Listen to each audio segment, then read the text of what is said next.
Yes, it does. I think about, you know, technology that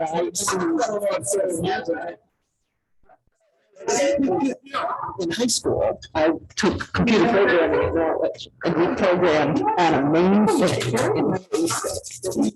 Yeah. And it would take 2 hours to program the computer to add a column of 10 numbers. Just crazy. When I first started working for the state, you must remember the printers that were green, white stripes, and they had. Yeah. We still have one in the factory. Yeah. Pin feed. Yeah.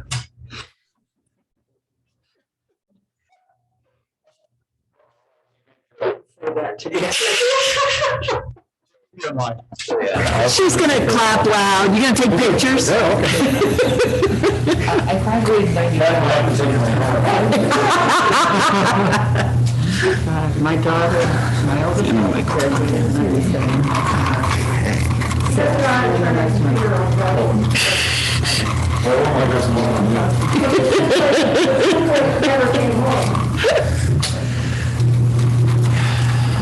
Sarah Pregent, that's who it is.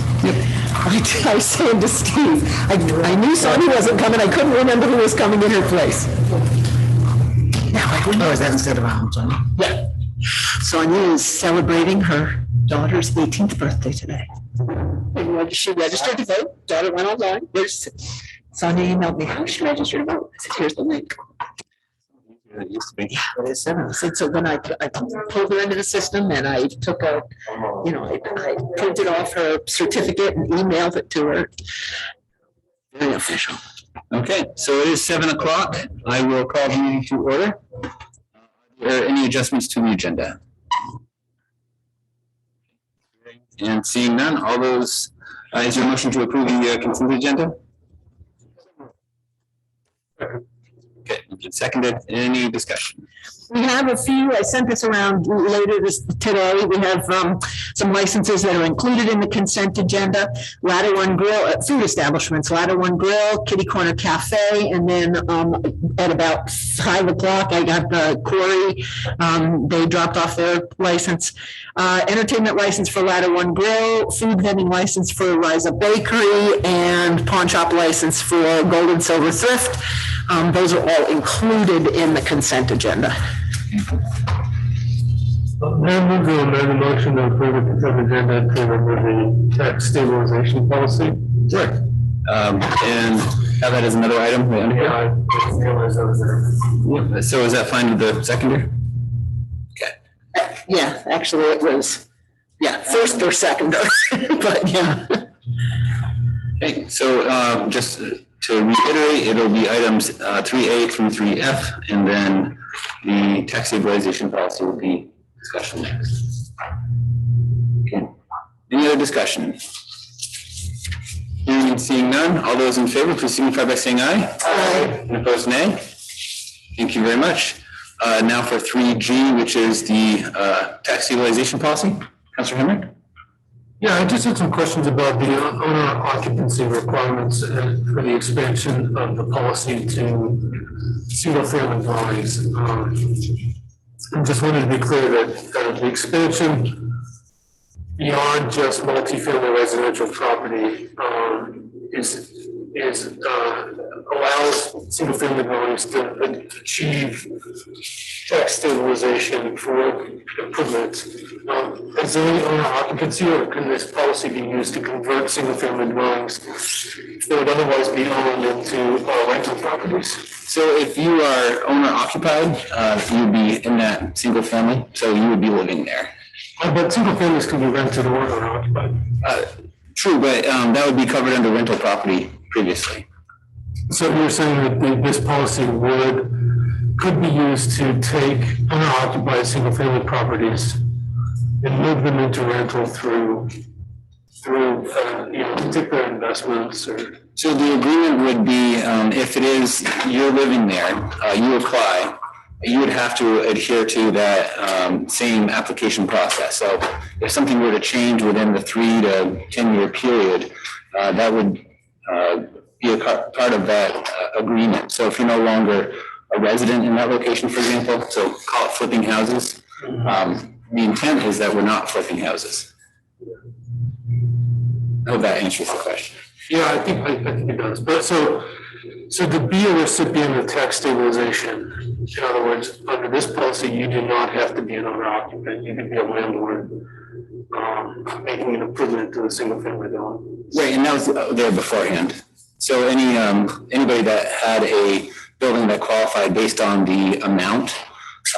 The other side of the coin here is there's a $250 application fee. So we know not everyone is going to come forward with an application for $10,000 worth of improvement. You're going to see at least a $50,000 amount, which is no small feat. And before it was rental properties. I think an example was Air Street. There was a rental property there that was part of the tax stabilization agreement. And that was actually owner occupied. And so this policy would allow, let's say somebody wanted to do a luxury kitchen upgrade, put in granite countertops, and they could get their taxes stabilized for a luxury kitchen update for up to 15 years. So within the policy, there's 7 criterion, and it says that you have to meet a majority of them, which is up to council's discretion. So talk about job improvements. I think you have them right here in front of me. Creation of new jobs or retention of existing jobs. It just says renovation or improvement of residential. So the reason I'm asking these questions is because I was a little concerned that this could just be used for luxury improvements and not essential code, life safety, structural moisture, things like that that would rehabilitate property. So that could potentially lead to decrease in properties. So there are some safeguards that we talked about that seem to be reflected in these amendments, and so I'm voting yes for this. Sure. So to speak to some of that, under those criterion, number 4, adding to the greater good, including but not limited to removal of environmental hazards such as hazardous waste, noise, dust, or odor. So you need to meet the criterion under section 3D 1 through 7. Implementation of commerce operation and proposed new equipment or machinery. Promote land use and development that maintains or enhances quality of life and community character as outlined in the city unified development ordinances. So if you don't meet a large number of those, council can deny the request. So basically, if it's an upgrade to a kitchen that's going to cost you $50,000, it's not going to meet those criteria. Similarly, if you have a pool and council doesn't feel like it's improving the greater good for the community, because a lot of times it's going to be for an individual family, not for the neighborhood, for example.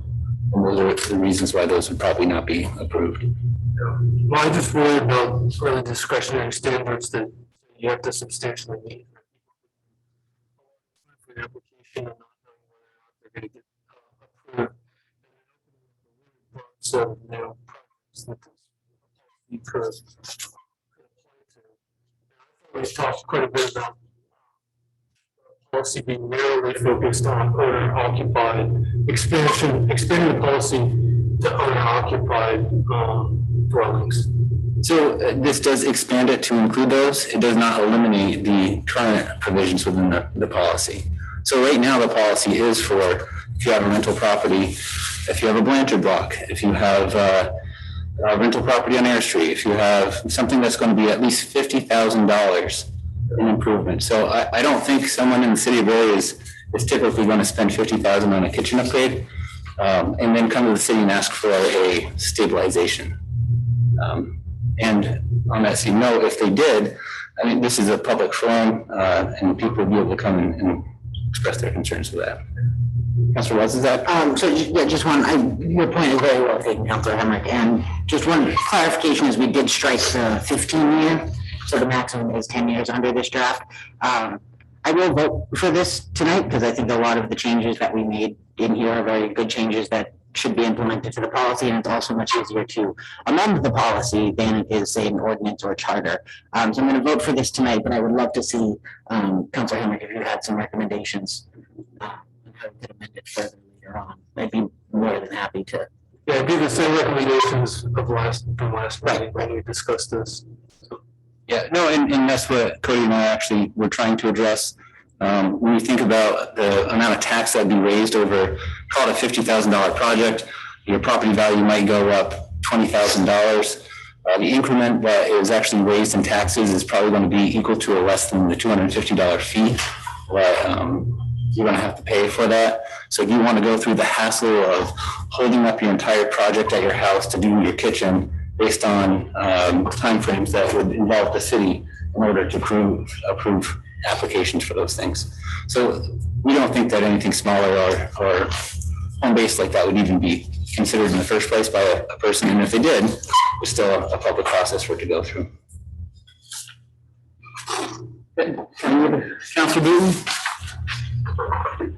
First, audio is terrible. I don't think it's going through the microphone, so wonderful. So I'll make a motion to approve the tax stabilization policy. Is there a second? Second. Okay. Any further discussion? Hearing none, all those in favor, please signify by saying aye. Aye. And opposed, nay? Noted. Okay, we are on to the clerk and treasurer's report. And Carol, while you do that, I'm going to just check the microphones. Okay, and ask, Tony may be able to help you. So just two things, a final reminder, because we don't have a meeting next week, that water and sewer bills are, went out the beginning of December and are due, traditionally they're due the end of the month, which would be the 31st. However, the 31st of December, City Hall is closed. That's our holiday for New Year's, which means we go to the next business day, which is Monday, January 3rd. So water and sewer bills are due by Monday, January 3rd. And then the other thing is just a continuing reminder that on the city website, there is information about town meeting, a list of the offices that are up for election, nomination, petitions, consent of candidate forms, etc. And if anybody has any questions, they can call me. That's all I had. Any questions for the clerk or treasurer? Hearing and seeing none, moving on to liquor control. Nothing. And then on to the city manager's report. Steve? I have nothing to add to my written report. Any questions for the manager? I just have one quick question. Is there, and it may have been in the memo that was sent, I just couldn't find it. Are there, outside of the memo that was sent earlier regarding traffic cameras, is there any further written policy that dictates like the use of that film or the storage of it? There's no film, there's no storage. They're just instantaneous pictures that the only purpose the video shows is to aim the cameras and to allow a technician to observe the operation while they're standing there at the control panel with their computer. Other than that, there's no video. Yeah, I think there was concern that those cameras were being used for other purposes, which I don't believe anyone from the city even has access to. No, unless you've got the right computer. Yeah. Okay, any other questions for the manager? Just in case of traffic, speed indicator cameras, if there's been any progress on the purchase of those from the FY21 surplus. The speed signs or the card that we were hoping to get a grant? Those haven't, that purchase hasn't been approved by the council. It has been approved by council. So we'll follow up on that. Yeah, we'll follow up. To answer your question, I don't know. I'll follow up. Thanks.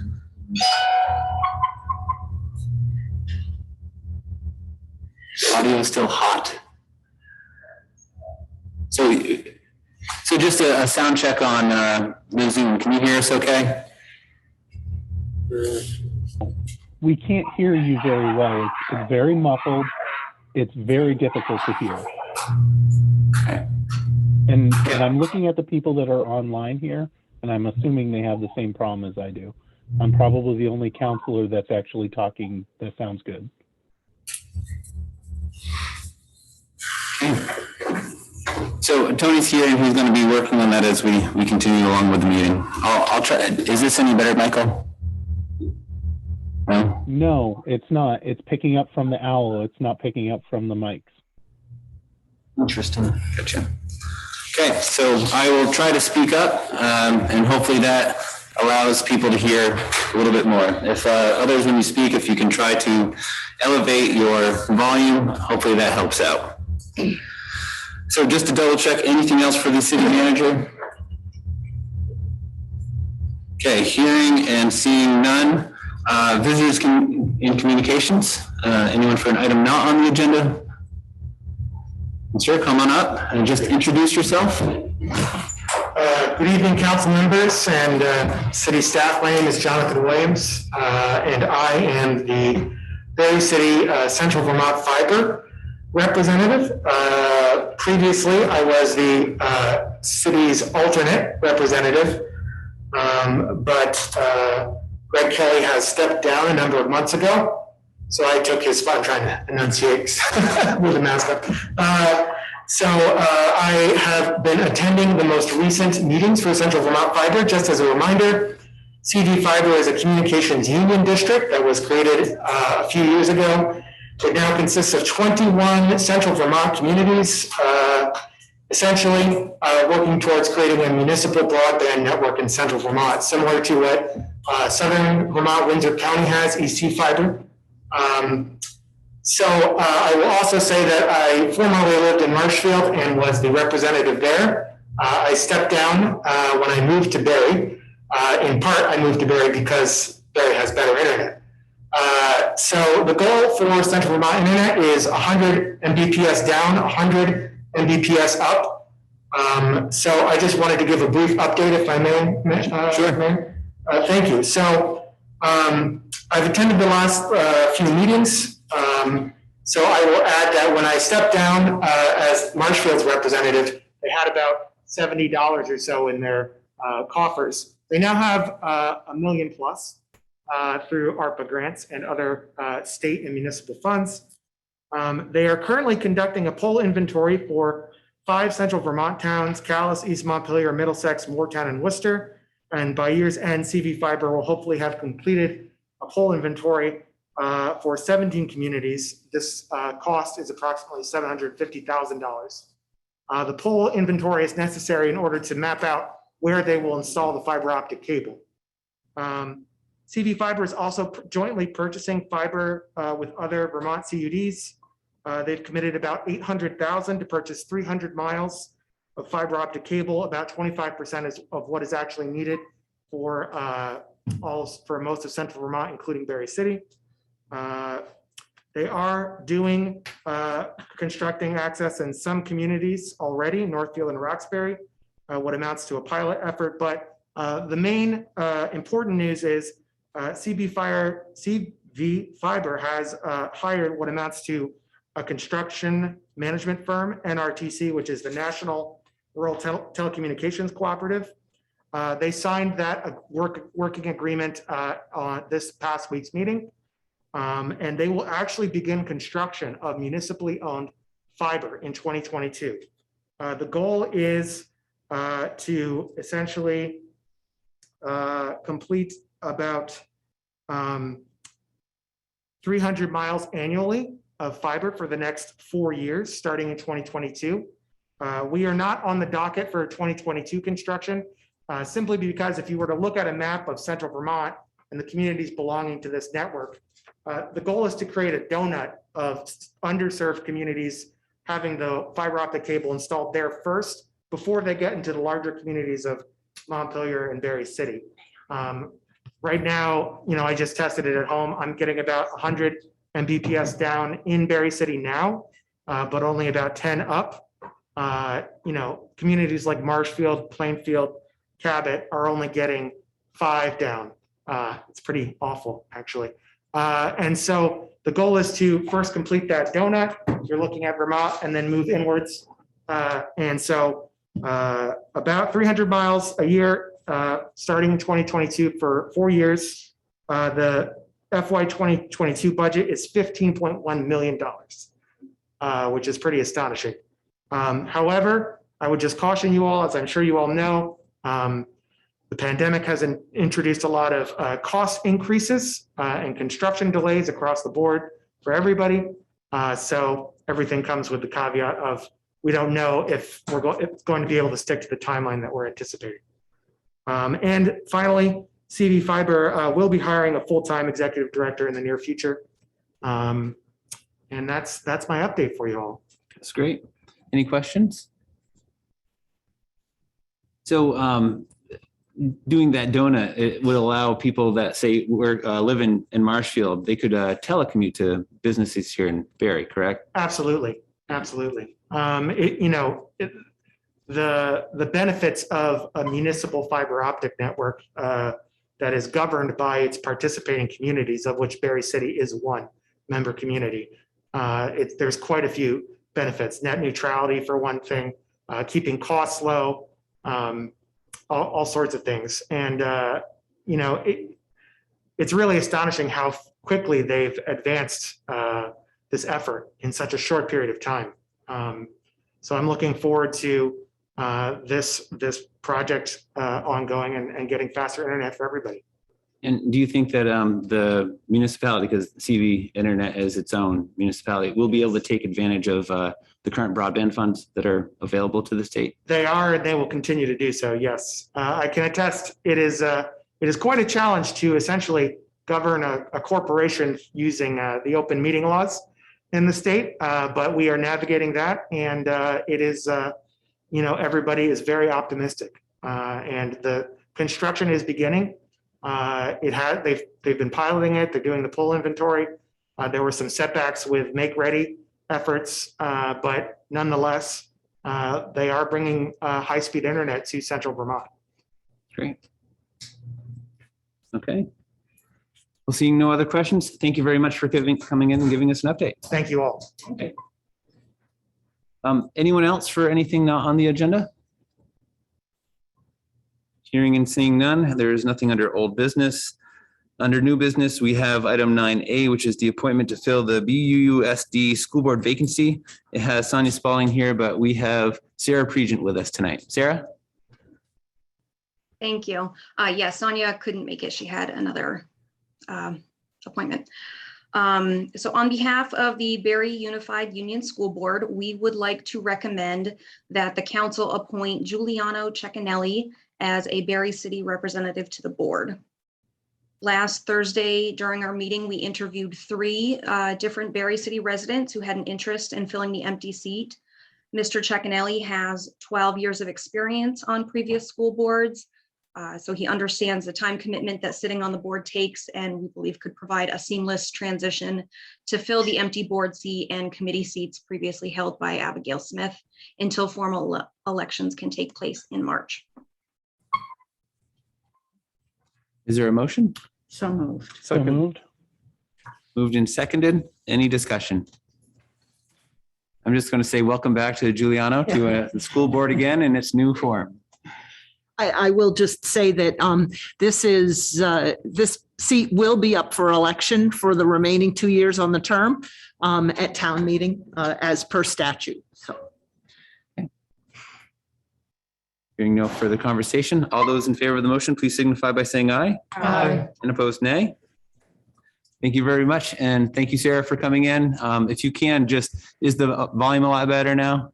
Yes. Okay, great. Perfect. Thank you. And you very don't have much. to, and you don't have to stick around for the rest of the meeting if you don't want to.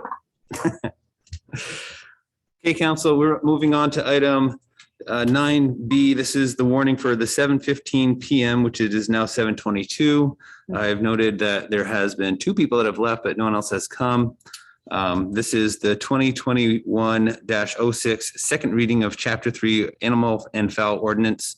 It has John's name next to it again. He's not here this evening. Heather is. Heather is one of the remotely. Heathers. Runk or Pepino, not sure which one. And with that, so we are open for those public comments. If anybody has any questions on the changes to the animal and fowl ordinance. Councilor Booton?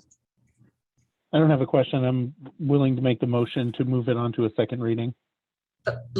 Because this is a public hearing first, let's make sure nobody else has answered and then let the mayor close the public hearing before we move into action. So I'm looking to see if there are any other hands up on the screen. I do not see any, and I don't see any in the room. So we will close that public comment. Now you can go ahead, Michael. Make a motion to approve and move it to the, not move it to the second reading, approve it. Apologize. Moved and seconded. Any discussion? Hearing and seeing none. All those in favor, please signify by saying aye. Aye. And opposed, nay. Thank you very much. Item 9C, moving on to the employee longevity recognition. I'll turn this over to the city manager.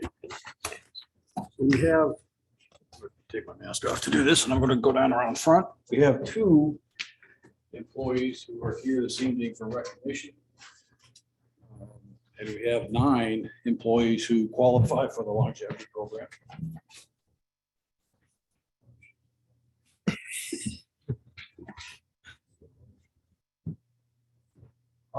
And note that the manager is in our presence. Yes. Very exciting. We're You're noting here. that- Live and in person. Kind of wobbly. I'm going to start with the two employees who are here. Our recognition program recognizes employees who have over 20 years of service, actually 10 years of service or more in 5-year increments. And those with 25 years of service or more receive a gift card. This evening we have Jason Fleury. Jason, why don't you come on up? Jason is a police officer with the Barre City Police Department. You're with a 30-year tenure, and you've been school resource officer at the elementary school for 20 years, close to 20 or more. A little under 20, but Yeah. close, yeah. Nonetheless, he's an institution at the Barre City Elementary Middle School, I think highly respected for the work that he does up there, and a valuable resource to both the elementary school as well as the Barre City Police Department. Congratulations. Thank you very much.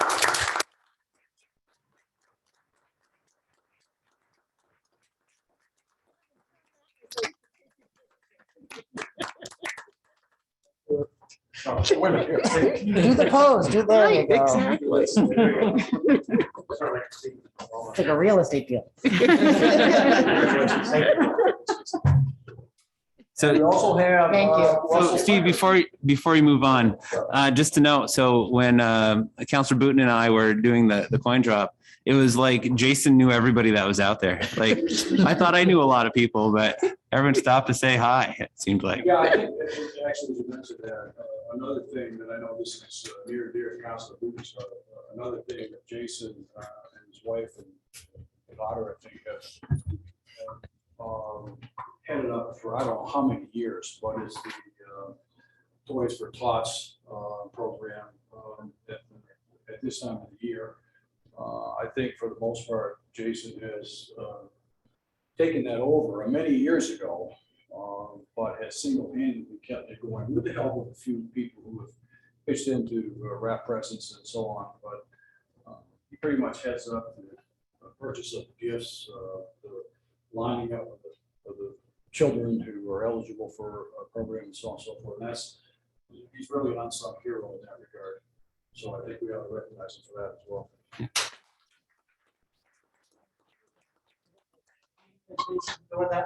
Yeah, when I walked through the door, I just finished my last delivery and it was, we've been going for 12 hours. So, This is a great effort. Thank you very much for that. Councilor Booton, did you have something to add? Yeah, I would agree with Steve. He does an amazing job, and especially for the Christmas for Kids. And he has had a pretty long day today. As this morning, he was on Aired Out podcast talking about the Christmas for Kids program. And Jason, you do an amazing job, and thank you. You really deserve it. thank you. Thanks again, Jason. And our next recipient is Russell Tucker. Russell, come on up. Russell is a foreman in our Department of Public Works in our Streets Department. Russell has been with the city for 25 years and is one of the key leaders over in the Streets Department. I know one of the people that Bill relies on heavily for helping just keep operations moving, getting things done, and big help.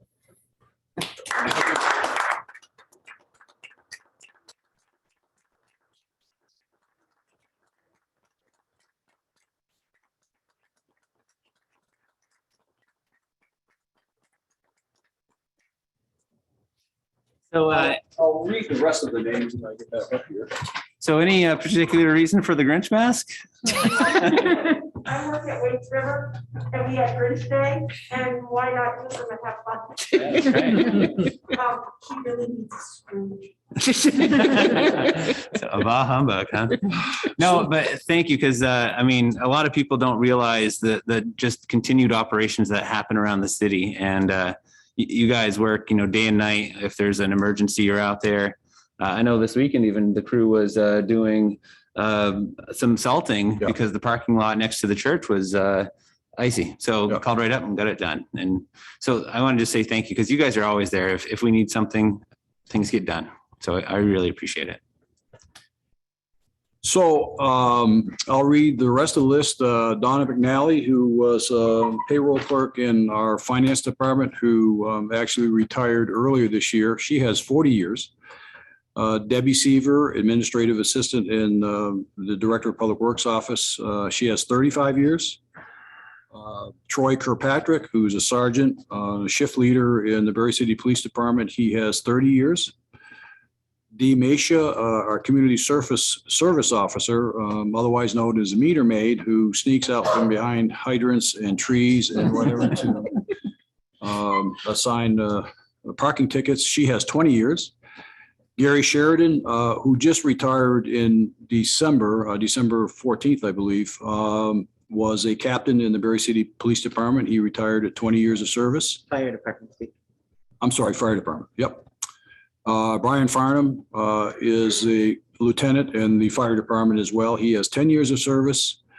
Zach Tillinghouse is a lieutenant also in the Barre City Fire Department with 10 years of service. And yours truly has 10 years of service. So we will see that these certificates and gift cards get distributed tomorrow. And I don't want to leave anybody out. So for all those that were just listed, I just don't want to give it.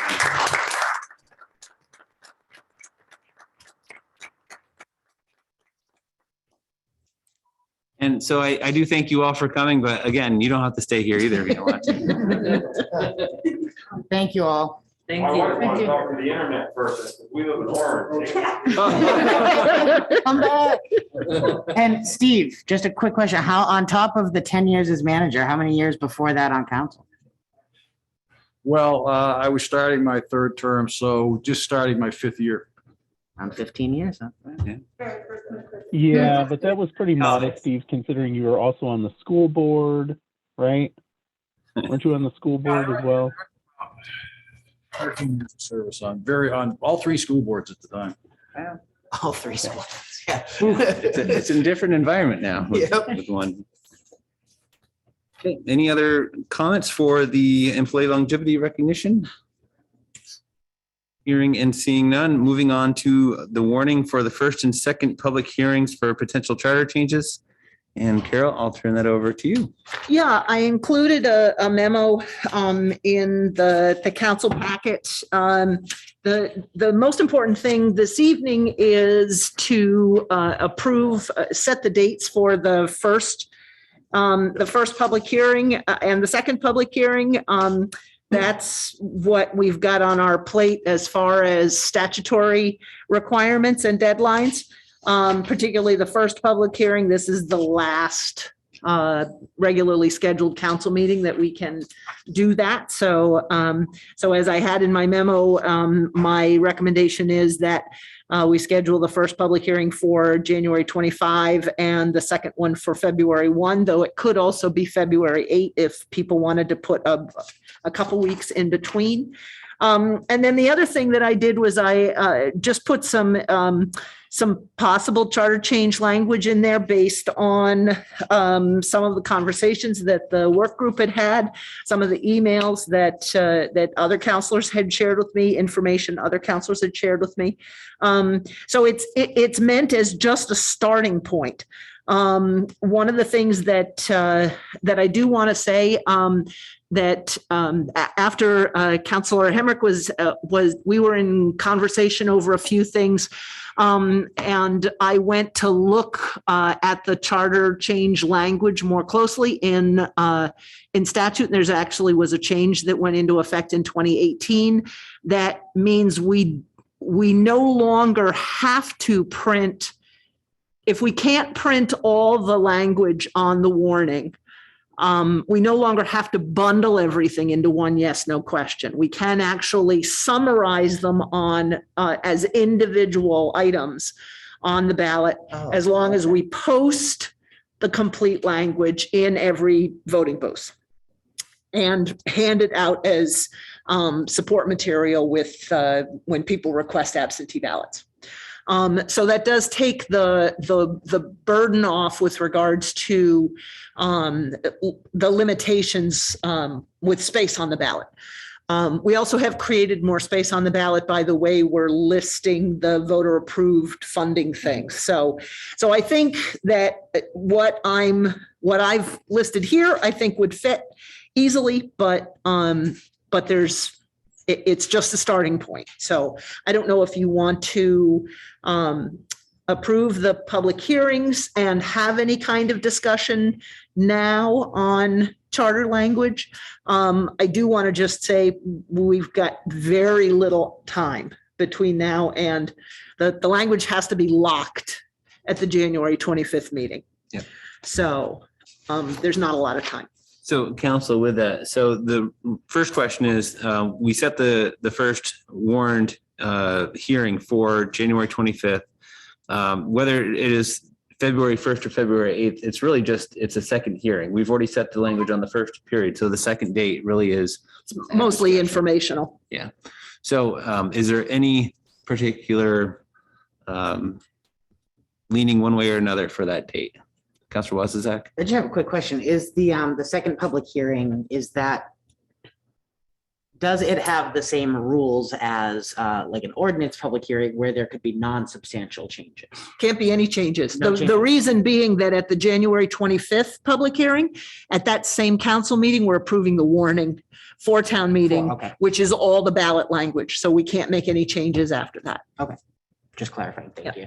So, and what I would recommend is that we do February 1st as it's listed in the document by the clerk. And part of it is because we can always, as we give a update to anybody, we can continue to do that. So if we do what is required by law, we can do it in the first two meetings, the 8th, all the meetings subsequent to that.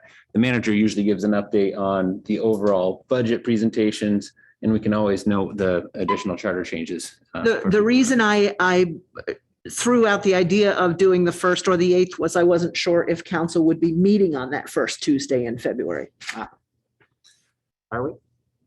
And at this point, I think we would have enough items on the agenda. I'm fine. I was just checking. That was the main reason that Yeah. I No, it's a good point threw out because the option. we were skipping the first week, but in January, we noted that we wouldn't be because we have a backlog of some information. So I think we'd probably be meeting on the 1st anyway. Then the following first is town meeting day. Correct. So that was, okay. I will say that I haven't had time to look over this in detail, and I know Councilor Hemrick had some suggestions too that I haven't had time to review. So I'd be fine just approving these public hearings, and I'll report back by then. So is that a motion? If you need one, sure. It does Make need the to motion be. to yeah. approve the public Second. hearings for the charter changes. Moved and seconded by Councilor Booton. Yep. Any further discussion? Steve? Yeah, we're going to talk about the language in here, right? Right now, this is the discussion on the dates. Steve had a question. No, I know that, but we're also going to talk about the discussion about the language that's been in the packet. So Councilor After the Wazzaq motion. mentioned that he hasn't had a chance to read these items. If other Okay. councilors want to have a conversation, we can have a conversation that's on the agenda. Steve? Well, if I raised my hand, anticipating there'd be conversation. If there's conversation going to be deferred, I can wait and make my comments. at Yeah, that I mean, point. just to be clear, I don't want to, if council wants to talk about this, they can talk. I wasn't trying to limit everyone from conversation. I was just saying that I personally am not ready to offer feedback yet. Okay, noted. So Michael, it sounds like you have some comments. Yeah, I do. So, but it's not regarding the motion that's on the table. So I think the comments that I have are regarding the language, not the warning of our, that's on the table. Okay, so we'll wait for a second until after the motion. So any other discussion on the dates? Okay, hearing none. All those in favor of setting January 25th as the first warrant public hearing and February 1st as the second public hearing for potential charter changes, all those in favor, please signify by saying aye. Aye. And opposed, nay. Okay, thank you very much. Councilor Booton, you had some discussion? Yep, so I do have a problem with the 104 general corporate powers. Barre City Council already has the authority to restrict the manager from doing this by the fact that we can tell him not to do that. I do think that that also applies to 409 as well. And as we go into discussions about this, I would be voting no on both of those. And also, obviously, you guys know my feelings on the local options taxes. So, Okay, so that and was I for would like to have items. Steve's opinion on that because I'm sure he probably has an opinion on both of those since. You're saying for 1.04 and 1.09? Correct. Councilor Hemrick? And so I think I should explain, since I was the one who proposed this limitation on the power of a city manager. We had a legal opinion that said a city manager can, by their sole authority, accept interest in real estate on behalf of the city, and I'm not sure if that has occurred, but the city has accepted easements with ongoing financial obligations in perpetuity to maintain easements over private land on privately held parking spaces.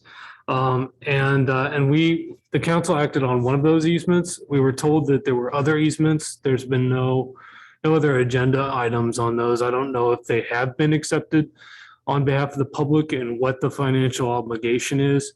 But not to get into the details of those, I just think it's a good check and balance on the power that when an interest in real estate is acquired on behalf of the people of the city of the Barre and carries with it an ongoing financial obligation, that there be a touch point with council. And just for clarification, I think there's only one other easement. Yeah, I've repeatedly said there's one other, and when I'm ready to bring it forward to the council, I will. In fact, the easement that caused in my opinion, the unnecessary controversy was brought forward by me in a clear effort at transparency and making sure the council knew what the easement was and what it was about, and the council approved the easement. So I mean, the reality is none of these charter changes will affect me. So in some respects, I have no horse in the race personally. On the other hand, I think the council needs to keep in mind what its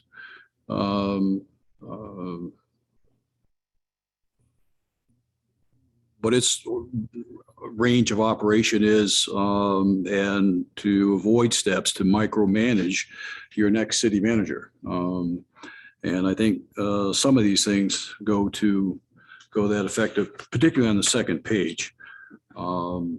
So that's my input on those, the first two, 104 and 409. With respect to 605, the local sales rooms, meals and alcoholic beverages option taxes, item C, the language for street and sidewalk reconstruction has been struck. And I guess that's okay if by the added language, capital equipment and capital improvement needs include streets and sidewalks. I'm the one who, because nobody else had suggested anything, so I'm the one who came up with that, and obviously all of this would need legal vetting. Yeah, sure. To make sure, but that was my intention, was that it was expanding upon what was already there to include what was already there. Okay, and if that's the intent, then I don't have a problem with it. I wanted to make sure that it wasn't redirecting from streets and sidewalks to other types of infrastructure. No. It could include them, but it could also include others. And I thought that was a cleaner way to do it than to create a laundry list of different things. Absolutely. But again, it requires legal vetting. Yeah. For whatever we end up with.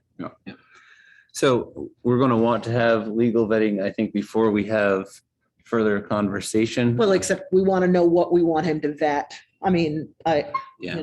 Don't want to spend a bunch of money on a lawyer to review if we don't know what it is we're actually reviewing. So, I mean, I don't know if these are the sections that people want reviewed or whatever. Councilor Waz, is that? Sam was first, but mine is a super quick clarifying question.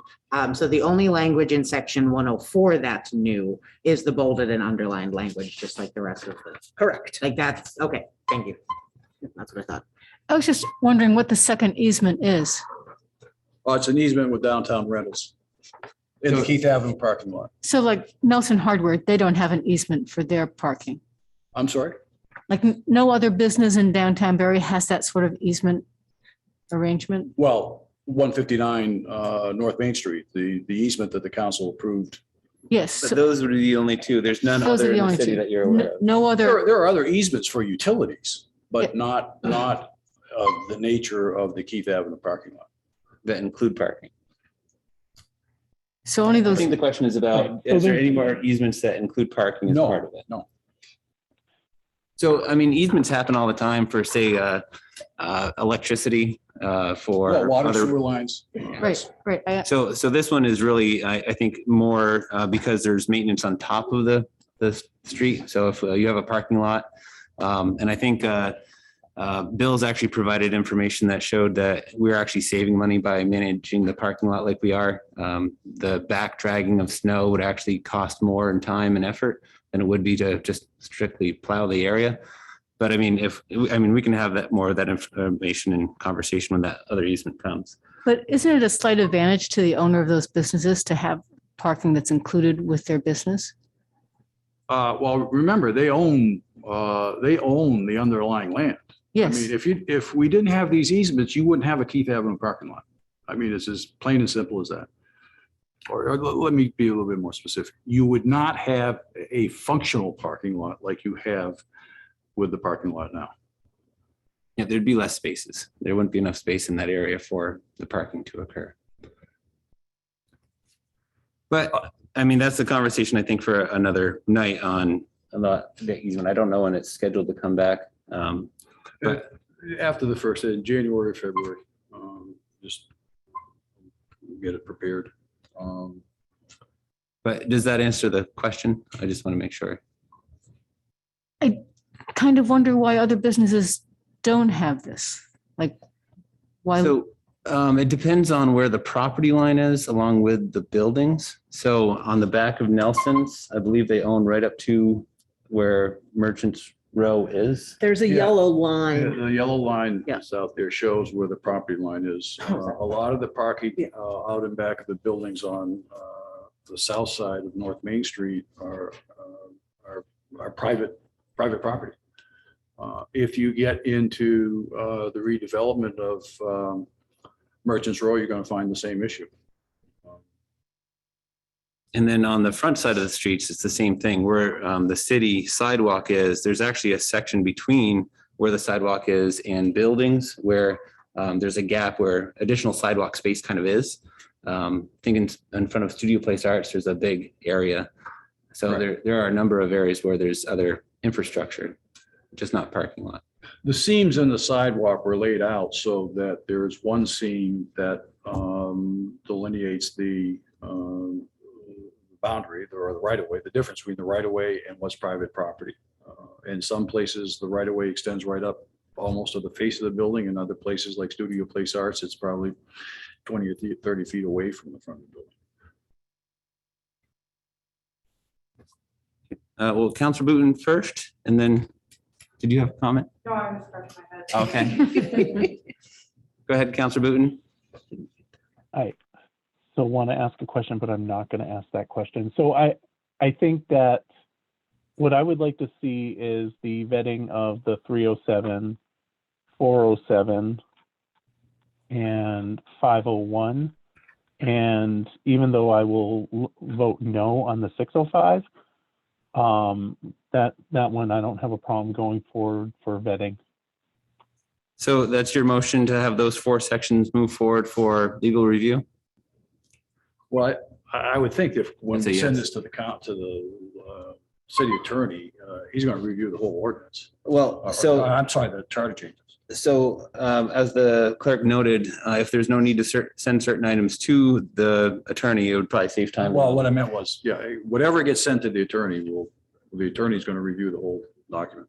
Okay, so just to make sure we get a second for this, Counselor Booton made a motion for sections 307, 407, 501, and 605 to be sent to the attorney for review. Is there a second? Can I offer a friendly amendment before a second? Sure. Michael, can we also send 104 for review? Doesn't mean we necessarily approve it, but I'd go with that. I think that having I mean, you can vote no on it all you want, and that's your right. But I mean, I personally think that like I don't think it's a huge deal, frankly, to add this stuff in. And I think when it comes to city property, having more eyes on it is always a better thing. And that in no way, Steve, means to be a reflection of you in any way, but. So I think it's a little cumbersome, but I don't have a problem adding in there as a friendly amendment. I will allow that. And I'll make the second. Okay, moved and seconded. So discussion, Counselor Hamrick? Yeah, so it'd be really important to me. I'd make an additional amendment that the capital improvement plan, that we send the whole thing in its entirety. And the reason I say that is because I think this is a critical piece of governance and budgeting that has been missing from the city. I think it's not making this an annual part of of the city's budgeting process is potentially how the city has dug such a deep hole and gotten so far behind in capital infrastructure. I just think this is critically important to make sure the city has a clear picture of its full capital needs and that it's prioritizing them in really smart ways, not just being reactive to whatever person is the noisiest or whoever has the most power in the room, but that we're doing a database needs assessment, prioritizing those needs among department heads and board, commission, committee members and city council to make sure that those precious dollars that go into capital investments are spent wisely. This is in language in at least a dozen other charters in the state of Vermont. I pulled language from when I first sent some ideas on July 16th to the charter committee. I sent examples of that. I just think this is so important that I couldn't move forward any amendments to the charter without this in it. So are you looking for a friendly? Yeah, I would a friendly amendment to put that back in, but I think there are some improvements to this language that could still be made. And I would also like to see language on budget amendments. And it goes back to the same reason that 104 is in there, and that there should be checks and balances. And that's just rooted in American democracy, that no one person should just be able to make decisions on their own. And in talking with former city employees and looking at some of the past audits, it seems that there's a lot of unbudgeted expenses that come up each year. I think Steve, last meeting, you said about 200,000 a year. 50 to 200,000. Yeah. And some departments have to take the hit for that. Somewhere that money has to come from somewhere in a typical budget season. And it seems like certain departments have often taken the hit and other departments haven't. And there's no process to come back to council and amend the budget. And I think that's an important check and balance. And that's not to say that every budget amendment should have to come back to council, but it does create a certain transparency that I think is important. Yeah, I gotta take issue with the insinuation that somehow there's been a lack of transparency under my administration. That's not the case. I'm as transparent or more so than anybody. I've brought things to the council that I'm not required to bring to the council, but my style of operation is I work for the council. The council needs to know what I'm doing when I think I need to get approval to do things that are outside of my authority. I've never done anything that's not within my authority. And I don't mean to insinuate that you are. I'm saying. Okay, well, let me tell you, it feels awful personal. I got to tell you, it feels awful personal. And I didn't have a chance to get to the items You started it, but you have a manager. You either have faith and trust in your manager that he's going to operate on behalf of the best interests of the city and the council, which is what I've always done. I've never done anything different. And you're getting to the point with the notes that you have in the end of this thing, you're micromanaging your manager. The council is supposed to be setting policy. You're not, your role is not to deal with daily operations. That's the role of the manager. And if you don't have the confidence in the manager, then you need to get a new manager. Mr. McKenzie, I entirely agree with that. This isn't a comment on that you, or a suggestion that you behaved in a non-transparent manner or outside your power. It's a conversation about governance and how decisions are made and whether or not there should be a checkpoint when there are major budget amendments or shifts within the budget. And I guess I'm sorry, go ahead. And so my suggestion is that, and we can agree to disagree respectfully on this question of governance, and maybe I'm alone on this suggestion, but I think budget amendments that are of a certain magnitude, and you've often, as you point out, have brought those to council even without having to be required. I will say these suggestions on the end of this memo, I'm not sure why they're here. I sent them on July 16th. I got no follow-up on that, and then here they are in this memo from Clerk Dawes. I would have packaged this in a different way, and had there been an opportunity to talk about these in more detail, but I do think the budget amendments and certain transfers, that's a good check and balance for a charter. I guess what I'm saying, first of all, I don't know what you mean by budget amendments. I don't know what that is. Frankly, the budget that's adopted by the vote, approved by the council, presented to the voters, eventually approved by the voters. The voters are not approving line item expenditures. They are approving a lump sum amount of money or a maximum amount of money for the council to spend with the guidance of the manager. I've always operated within that framework, and frankly, I can't imagine a manager who wouldn't. There's you look at the budget and you look at the year-end audit. There's probably not except for maybe a few items, there's not one item, not one budgeted line item that has a year-end expense that matches exactly the budgeted item. It's a budget. It's not a strict line item menu for spending money. The operating contingency comes in the bottom line. Whenever there have been unique expenses for which I could not find the money or think that there was money in the budget because of underruns in other places, I've always come to the council, and I've always come to the council I haven't come to the council and said, we got a $50,000, we got a $100,000 chiller to repair, go find the money. I've always come with a recommendation as to here's a way we can pay for this unexpected expense. And I think that's the role and the responsibility of the manager.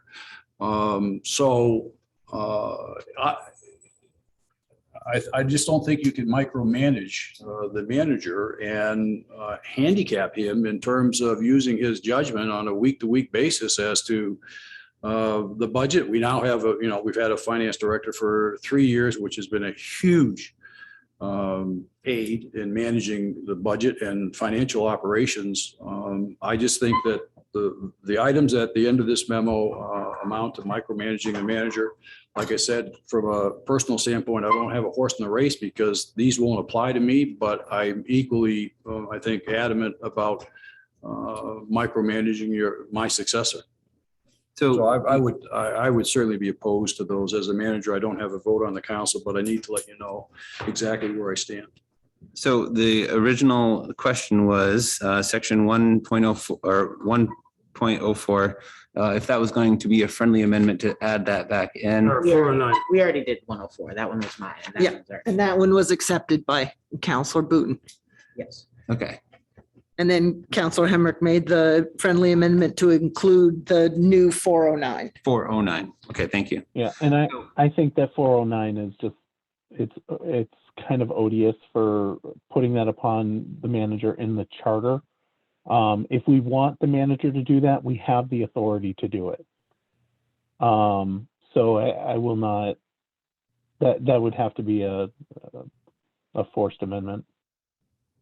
Do you want to make a motion to amend, Councilor Hemrick? Yeah, I'd move to amend to include section 409. Okay, is there a second? Second. What did he say? I'd move to amend to include section 409 to require capital improvement For legal. plan. Which the motion to amend was seconded by Councilor Stockwell. So under discussion of just 409 for right now, because that's the amendment piece. So what is the penalty if the manager doesn't? What is the legal authority if the manager doesn't provide it? That's a good question for the attorney. Well, I don't think there would be one if we don't Well, that would- specify What that would one. amount to would be a performance issue. Yeah. I'm somewhat ambivalent. I mean, I'm made the commitment to the council to move ahead on that process, although I'm behind on that process, but I'm ambivalent on that one. But the remedy is if there's a failure that the council thinks is onerous, it becomes a performance issue. So I'm sorry, just to clarify, Steve, did you say you were ambivalent? Ambivalent, yeah. I don't 409? feel as strongly about that one as I Okay, did the ones okay. on the back. Okay, that's what I was clarifying, making sure that those were two different. Okay. Okay. So the amendment is for 409. Any more discussion on that? I don't know. Does Michael, do you still have your hand up or is it again different? Okay. Burn, I thought. So Bernadette, do you have any questions on these items just from the public comment? Thank you. I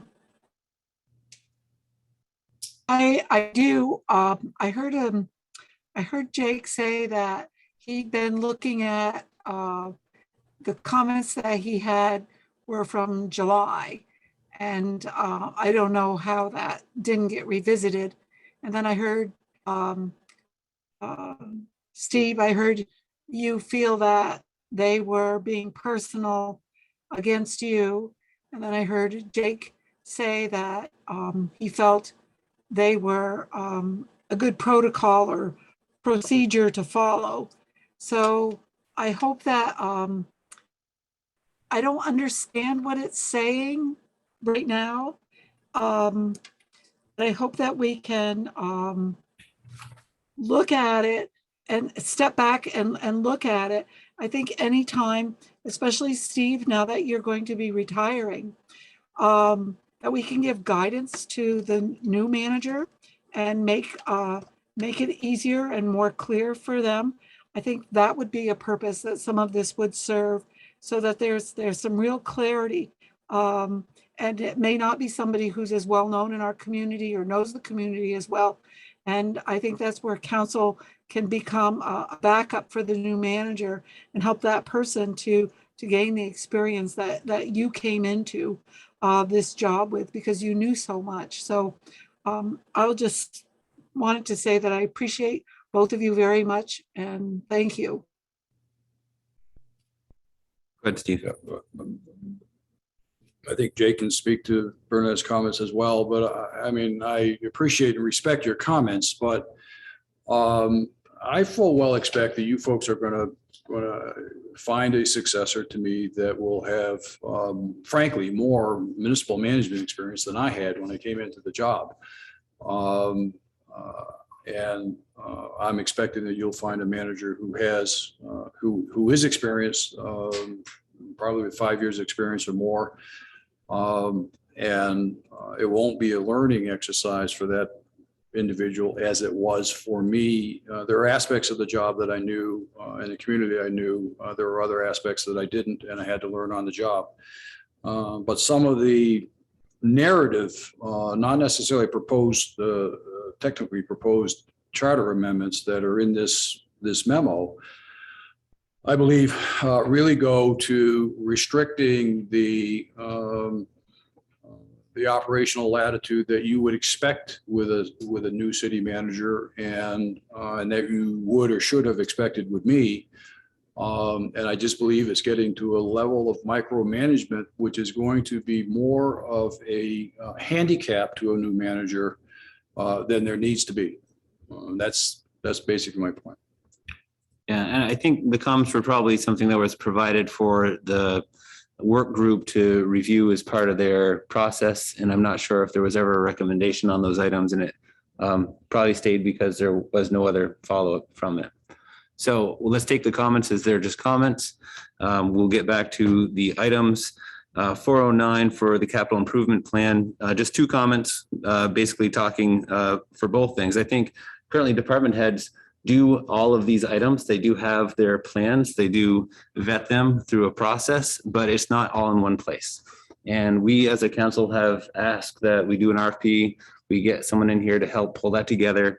And there should be a document at the end of that process that would help a future manager. We're going to get there. Like I said, I'm ambivalent. I don't have a big, there can be a whole discussion whether there's something that's appropriate for the charter or not. I will take Jake's word for it that it's another municipal charter. So I don't have the same issue with that item that I did with the ones at the end. Yeah, but I think the other items are not included currently, correct? Yeah. And the many other examples in that July 16th brainstorm included examples of capital improvement capital improvement program and budget language from, I don't know, at least 6 other charters. And then these, 3 brainstorms from July 16th with no additional follow-up are here in this memo. Had I known that, I certainly would have framed up to be respectful of council's time and in consideration of how important these governance conversations are, with much more detail and much more background. I think there's comments in here that point to a recognition that reading through the charter, there seem to be a lot of practices that aren't in line with with what's in the charter right now. And this was thinking about what opportunities are there to bring that, to bring the charter in line with what the practices of the city right now are, or to consider what are the best checks and balances and internal controls to make sure that the city's well run, no matter who's sitting up here. Yep. So back to the amendment, just to make sure. So the amendment is to add 4.09 to the listing. Is there any more comments on Keep that? saying point. There's no point. Oh, sorry. I just don't want to say she's still find my 409 apparently. So adding 409. Okay. So no further discussion. The motion is to include. All those in favor of including 409 to the group to be reviewed by the attorney, please signify by saying aye. Aye. And I'm an aye as well. All those opposed? Nay. Nay is noted. So back to the list. 307, 407, 501, 605, 104, and 409 is the list that I have, those 6 items. Yeah, it's everything. Yeah. Okay. So any other discussion? Hearing none? I'm sorry, not discussion. That was just a gesture. Okay. So the only question I have, is there any adjustments to the language as it currently appears in those 6 sections that council would like to make before I send it off to the city attorney? Because the manager had noted with the local options, I just wanted to make sure to clarify that language would include, I think, what we're trying to do, which is including streets and sidewalks. And So I'll just make sure to ask him that question. Okay. were there other suggestions like that, Councillor Hemrick? Yeah, I'd submitted some recommendations for the capital section 409 that would have been framed differently, as well as section 605, including an attempt to, if any cannabis sales tax, local option sales tax were to flow to the municipality through the sales tax category, that those funds be separated out and assigned to youth, healthy and active youth programming, like summer camp scholarships or through our recreation program. And I'm not sure if that would be possible. Certainly, I don't even know if the Cannabis Control Committee has established those types of rules, but I mean, there are some minor things that I would adjust to this. But with legal review, there may be other matters that are identified. I'm also wondering if this is going to be in a segregated capital fund, like the capital reserve fund. So Yeah, the local options tax now is the sales, the receipts we get now are segregated out. And I think that's in that summary, I know that's in that summary that Don presented previously that you had asked for about where does all the capital money come from? And it's a separate account that's tracked separately. Mhm. So the detail of that, I don't know if we have to include it as part of the charter change.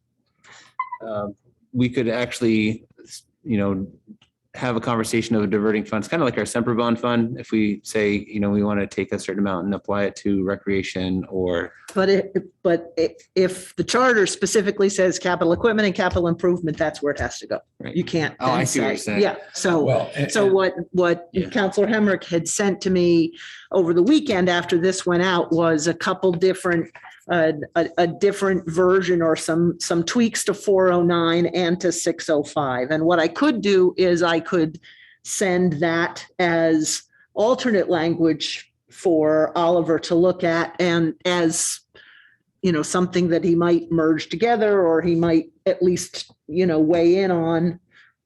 So I could do that. And if council isn't opposed to that, we can send both versions for Oliver to look over. I'm not opposed to it. I mean, there's still going to be conversation about what we can actually gather for cannabis anyway. Yep. Just a point of clarification, then a question. The point of, actually not clarification, but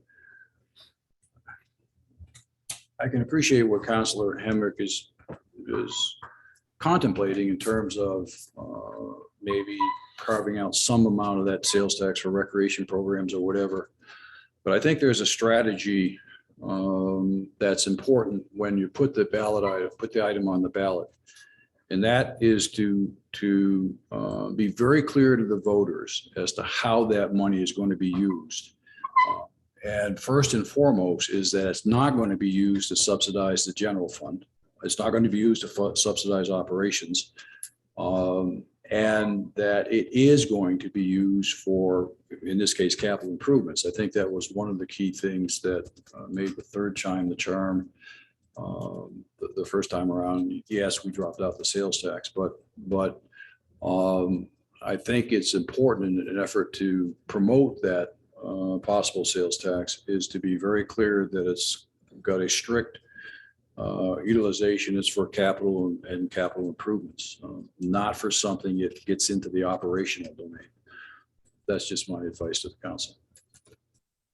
Okay. Any further discussion? Okay, so any other items for clarification on what was presented in the packet? I had one question too. Sure. The first item deals with easements. Again, I don't see any issues there, but one of the last easement that we have to acquire is with the owner of Downtown Rentals, who is Oliver Trombley and the city attorney. I think that's a rather benign thing, but if the council has any reservations about the city attorney reviewing this, then we need to know now, not after. So any concerns or? Yes, I have some concerns. So that's a direct pecuniary conflict of interest, right?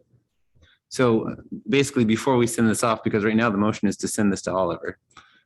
So it sounds like we could send all of this except for section 104, and that could be reviewed by a different attorney. Well, I think yes, I mean, you can go either way. I think the first thing is to, if you want to send it to the city attorney, is to ask the city attorney right up front, does this pose a conflict? And professionally, he's obligated to say either it does or it doesn't.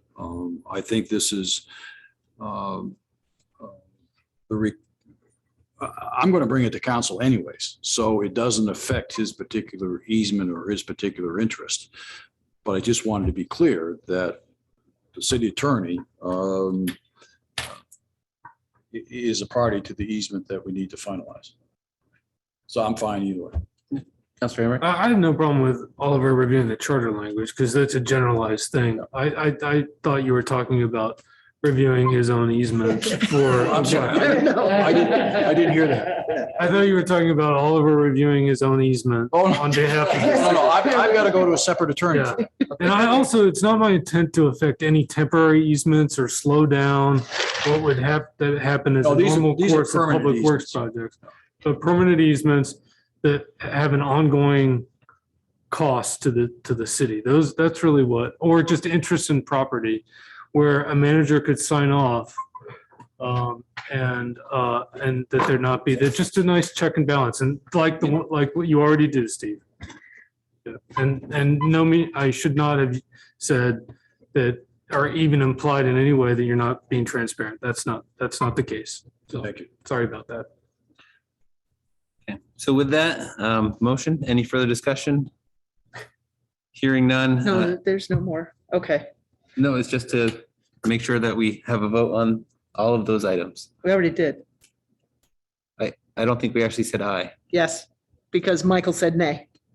I thought that was for the, That was for the Oh, you're right. amendment. That was for the amendment. So that, thank you. all There's good? Carol's one mistake of the year. And we're almost at the end, so it's really good. Okay, so all those in favor, please signify by saying aye and opposed nay. Okay, thank you. So council, we are now at section, and before I move on, Krista, are you fine? Are you enjoying this or do you need to get out of here? Fine. Okay. So item 9E, this is a legislative update and we do have our representatives present. So welcome Representative Walsh and Representative Anthony. I'm just going to recuse myself from this conversation as I'm a registered lobbyist with the state of Vermont. Okay, thank you. So you can draw straws on who wants to discuss first. We did follow up with some of the items that are affecting the city directly. So for example, we do have some charter changes that are still being considered by the legislature. There are some other projects like the trestle removal, the mental health worker, which was proposed as a separate item than the current mental health worker that we currently fund, and those types of items. So whoever would like to start. I'll let Representative Anthony start because he's done much more work on the trestle and the social worker. Sounds good. Sure, thanks very much.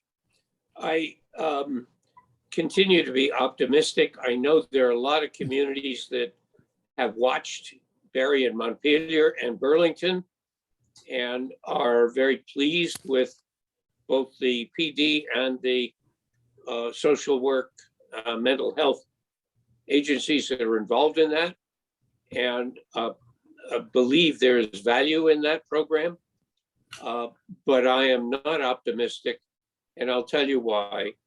When its first hearing occurred, this would be 2.5 years ago, in front of the Government Operations Committee, one of our neighboring representatives said, "So why is this a state responsibility?" I like to think that the environment has changed and people realize that saving the PD, frankly, from a misstep is a state responsibility, is a state opportunity. So at least that objection is gone. The bill is now gone over to the Healthcare Committee. And I have to tell you, the feeling I get from at least the vice chair, who is one of the representatives from Northfield, is that very little support or appreciation for bringing the police department and the mental health services together in one team is simply not popular with that particular representative. She is the vice president of the, vice chair of the Health Care Committee, in which case I'm not optimistic. Despite the fact that I think the league, I think the police generally municipal folks are looking forward to this. We've had good luck with it. We've been through 2 chiefs of police in Montpelier who are happy, satisfied with it. It works well. But just because it works well for us doesn't mean the state is willing or that committee is willing to move ahead on a statewide basis. As far as I know, however, our arrangement, to be parochial for a moment, our arrangement is safe as long as we're able, and Washington County Mental Health is able to budget in order to support this position. And I have every reason to believe that that's going to continue. So we're okay. In other words, our fate and our use of this model is not contingent on the bill. I still think it's a good state model. I will testify at the moment I get an opportunity to do so, but I'm not optimistic of going statewide. Any questions on that from council? So, Peter, do you want to follow up with the trestle conversation? Yeah, I keep being assured that the Transportation Committee will have in AOT personnel who are responsible for District 5 and ask them, so how's it going? Are you moving on this? The reports I received from AOT District 5 planning and oversight is we have a grant in to study the practicality and the repercussions of removing the trestle or removing the pilings anyway from the river. And we're not ready to make a proposal to move ahead with that unless and until we receive the final report of that FEMA-funded study. Personal opinion, I'll take ownership of this. I think it's foot dragging. I don't see what the future for that structure could ever be under the circumstances. But as you well know, the legislature does not have operational control of an agency. All we can do is say, we really think you ought to reconsider the fact that you are maintaining a hazard that you could mitigate if you got rid of at least the pilings. If you want the trestle, fine, but the pilings are a flood hazard, no question about it. The manager and the mayor have made that crystal clear over a decade of documented costs, issues, damages to particularly the north end, but right into downtown Barre are directly attributable to that obstacle up in my neck of the woods. And I have received some pushback saying, oh, well, the only reason this has come up is because Anthony lives there. Well, maybe so. I'll take ownership of that. The point is, I'm not the only person who gets flooded when the whole north end and Depot Square go underwater. So I'll take ownership of saying it's my responsibility to call a spade a spade. That's a danger. It shouldn't be maintained by the state of Vermont. But there again, AOT is a very, very difficult ship to, if you will, convince to change direction. So they're banking on the results of the FEMA finance study on the repercussions of removal, and essentially saying to the legislature, butt out until the results of that study are in and complete. And it's a hard argument to overcome that, pardon the phrase, pretense of prudence. Thank you. Thank you. And kind of a funny, but last legislative session, I actually testified about the pilings, and they were looking at the Lamoille Valley Rail Trail, and they needed to find wood in order to build a bridge. And I said, you can come to Barre and just take it. Take one. You want to laugh. I said there are plenty of now, if you will, excess baggage of what are called truss bridges. That is to say, the superstructure is built on top. One of which is in Montpelier that's been decommissioned. And I said, why don't you take out the pilings and just move that superstructure trestle over to Barre? You can have it without the pilings. Then you can have your trestle. It'll go nowhere and has no use, but you'll have a trestle. I just want to get rid of the pilings. I don't care about the trestle. Just so our newer counselors know, this is a trestle that it's out of sight, out of mind, but it's a trestle that crosses the Stevens branch between Allen Lumber Company and the sheds on the other side of the river. And in any high water situation that we have, whether it's springtime flooding, ice jams, or summer rainstorms, anytime there's high water in the river, that's one of the probably half a dozen points that our fire department, police department, Department of Public Works monitor on a 24-hour basis for debris accumulation, ice jam, blockage, and so on. And it clearly is a flood hazard. So moving on then for other items, did you have other items that you wanted to bring to our attention before we have counselors ask questions?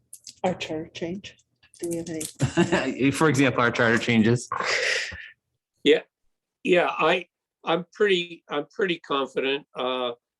Again, it was one of those at the end of the first year of the biennium. Unfortunately, the Barre charter, and not just the Barre charter, missed crossover to the Senate. If you miss crossover to the Senate, the bill automatically goes to Senate rules rather than the Committee of Jurisdiction, and that's where it sits. Fortunately, Senator Perchlik is on top of it and has said he will do everything he can to get it out of there and get a vote right away. I will tell you, and as I think Clerk Dawes has already emailed back and forth, and so has the mayor.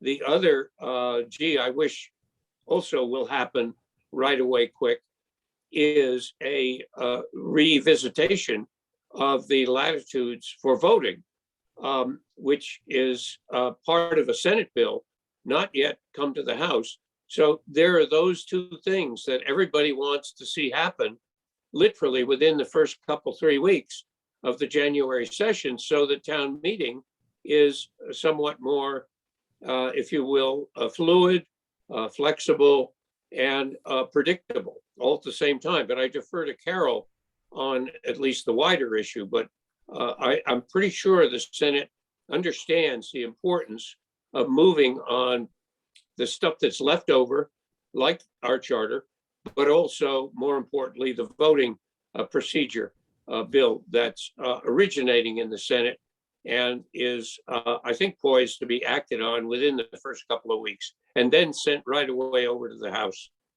Yeah, Senate GovOps is scheduled to take up, they've pretty much already got the bill drafted based on Act 1 that was approved last year for emergency election procedures. It doesn't have a lot of impact on us, but particularly for those towns that have floor votes for town meeting, it gives them the opportunity to move to an Australian ballot vote.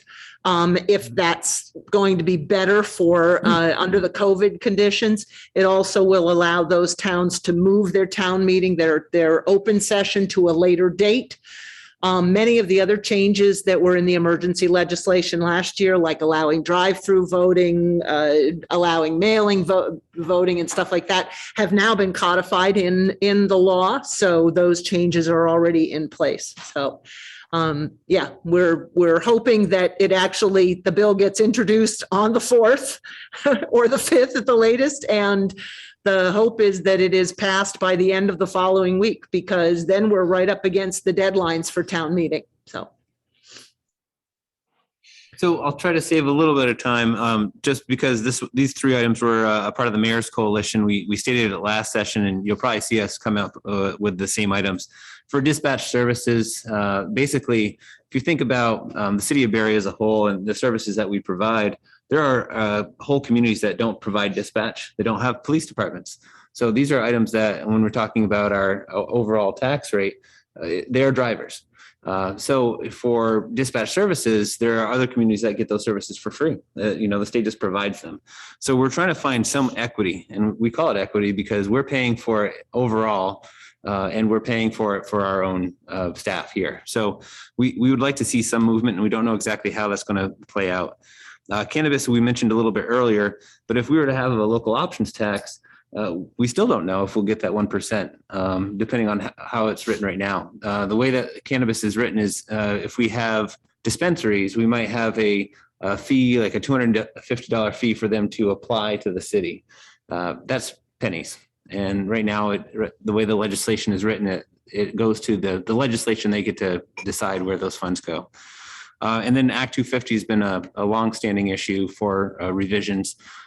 Basically, it's the same thing. There's two different processes. We have our local process that developers go through, and there's also at the state level. So those are three items that I think are the three pressing items that both overlie with the city of Barre and what we're doing with the Mayor's Coalition.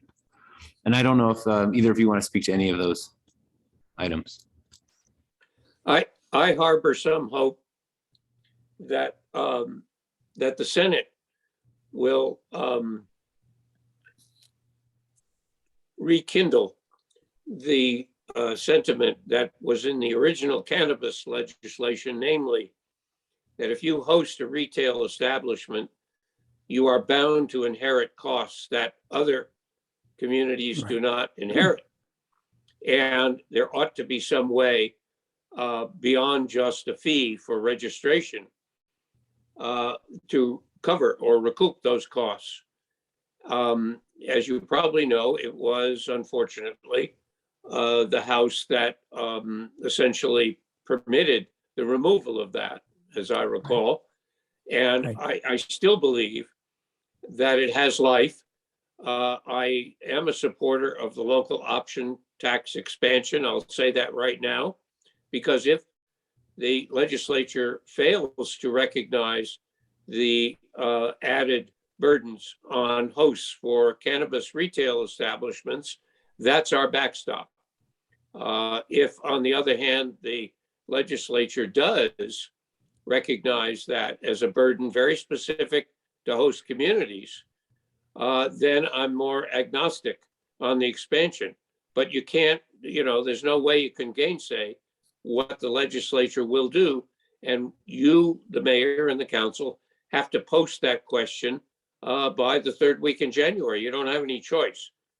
So I think as prudence to figure out another source, knowing that there are going to be costs that devolve from a ballot item that allows retail cannabis outlets. I think you have to anticipate that horizon.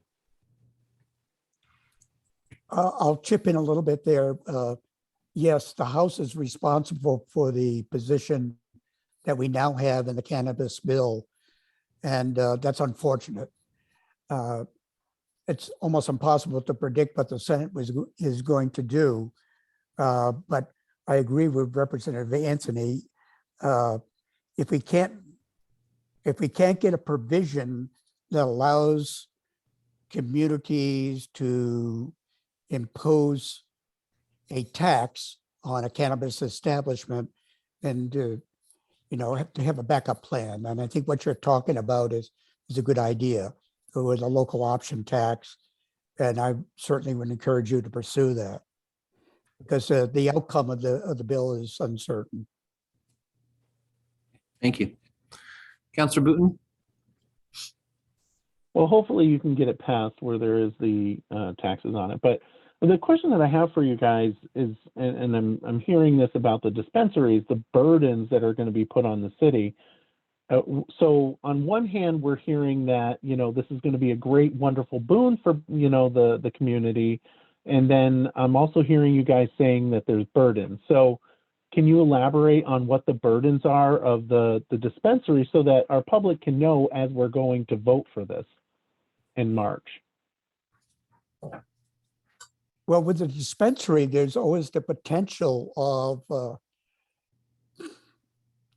people trying to get into the dispensary to get their product. There's potential for issues that you deal with street issues now, but this would be with an approved establishment.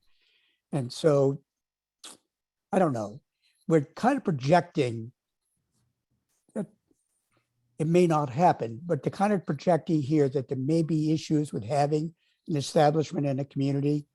There's potential for problems. And that could mean added expense. It could be, could be police-related expenses. It might have to other things to do with security.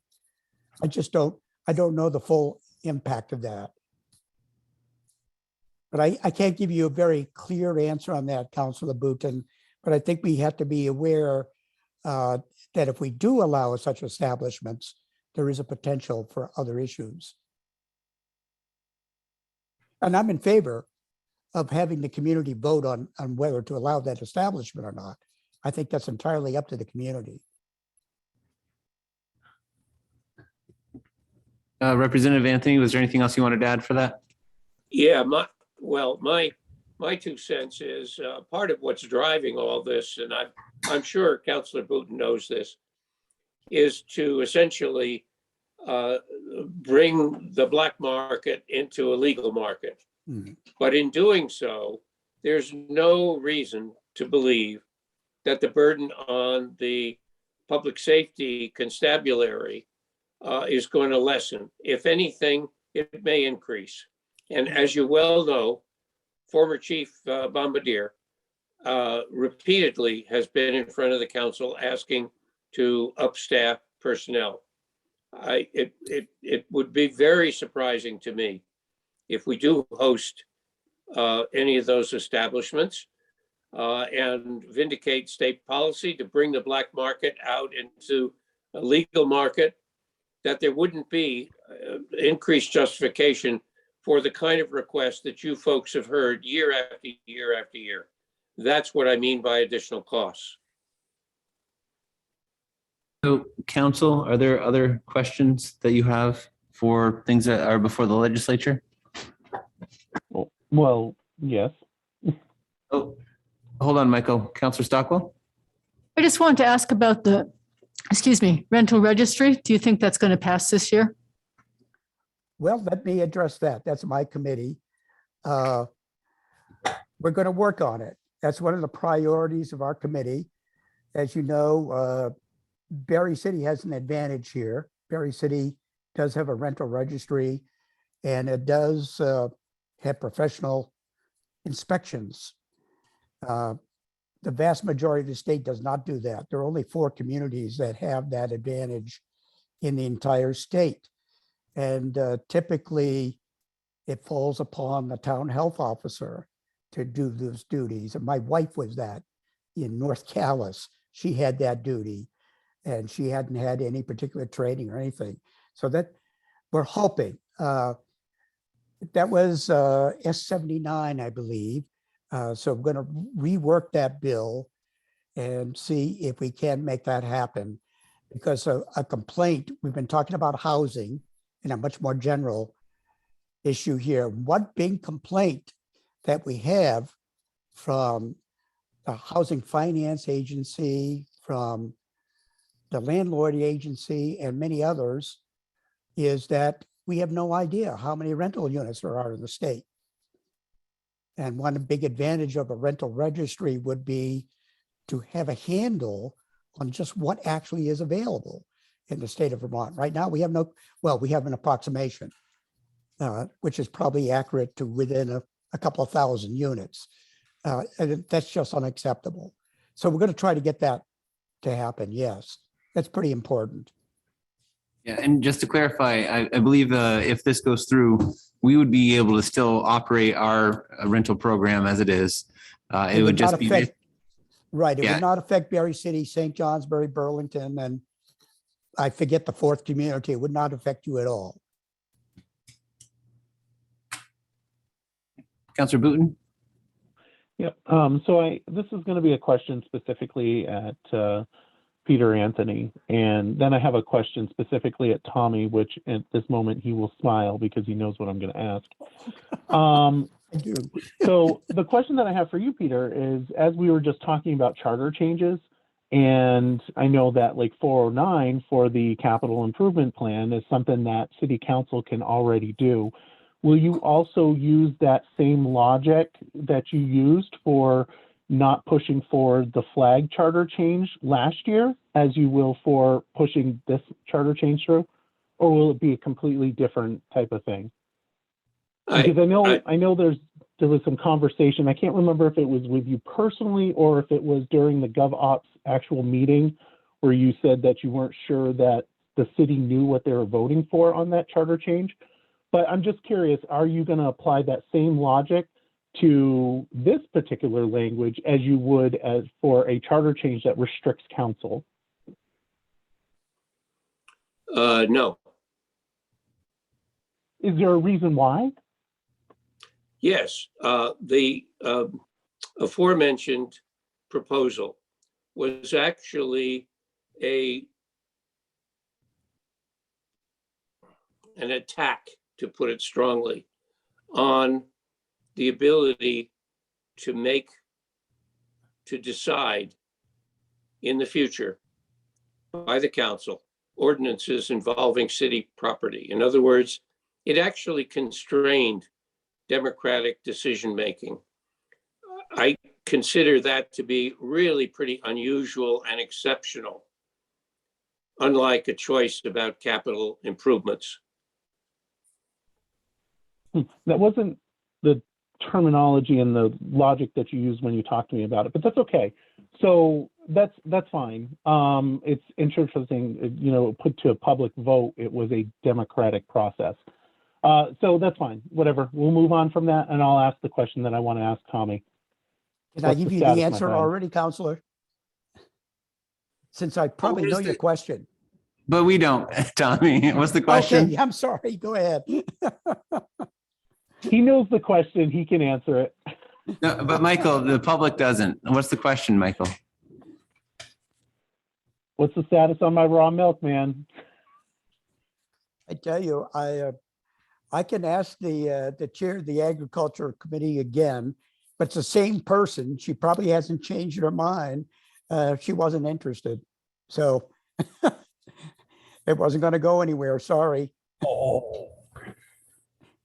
Okay, so we didn't hear, I'll quite hear, it was a question on raw milk, because I believe it is still, you can't sell raw milk, and that's what your concern is, right, Councillor Booten? Yeah, we're about to legalize marijuana, but we will not allow people to drink raw milk. Well, you're not allowed to sell it. It's correct, but you can sell marijuana, which is federally illegal. Bernadette, you have your hand up? Yes, Michael, you can buy raw milk at a McKnight farm anytime you want. Ooh. Oh, yes, that's correct. You can. Yeah, I was going to say that. I didn't want to butt in. Yes, that's right. You can. You can, but I want it can be sold like the grocery stores. Yeah, they cannot deliver the raw milk and sell it as a commodity, but you can go to the farm, and there are also signage requirements at the farm, and the farm has to inform you about the dangers of drinking raw milk. But yes, you can. If you go to the farm, you can purchase raw milk. Okay. Any other questions for the two representatives? Not that we have a lot of dairy farms in Barre City, but. So well, hearing I'd like to mention a couple of things. Just what else our committee is going to be working on, priorities. The biggest one is housing. And everybody knows that's just a huge issue, impacting so many things. And in general, the housing market availability is very low in Vermont. And in Barre, we have a special problem. We have an especially old housing stock. And so we have an interesting issue here. there's suddenly a lot of federal money that would help alleviate this problem. But part of the issue is the programs and the design of this. And one of the things our committee is going to be looking at is the difficulty there's been with people in receiving assistance through the rental assistance program. You know, there's plenty of money there. It's very well funded, and it's there for renters and or landlords to ask for assistance if the tenant cannot pay their rent. It just has not been functioning well.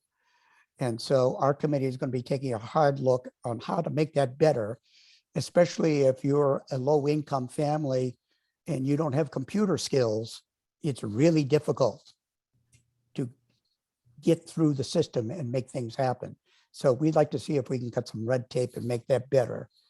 We're also looking at ways of speeding up construction. And one of the things that we're looking at is the property transfer tax.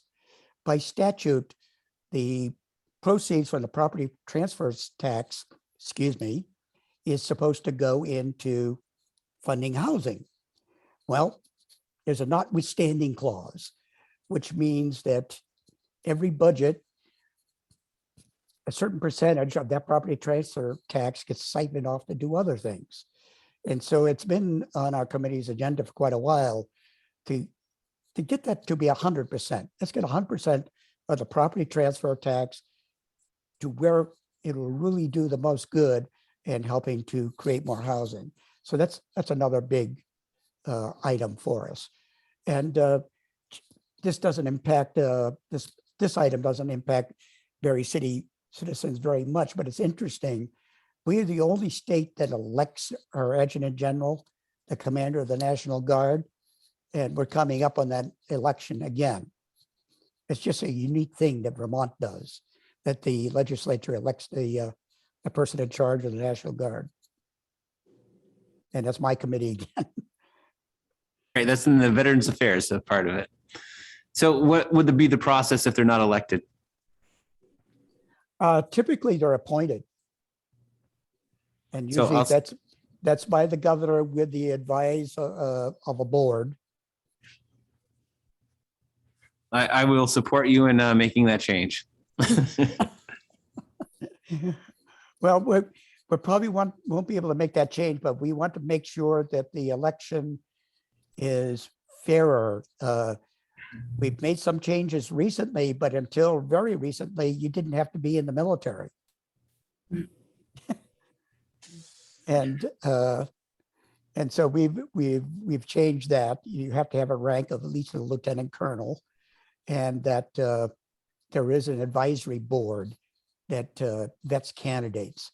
And before this, there was no process for vetting people. The candidates would actually just come to the legislature and lobby.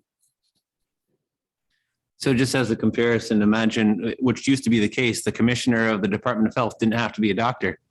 Imagine what we would have gone through just recently if that wasn't the case. Right. So. Yeah, that's a very good analogy. Right. Obviously, this should be a military person of experience and rank.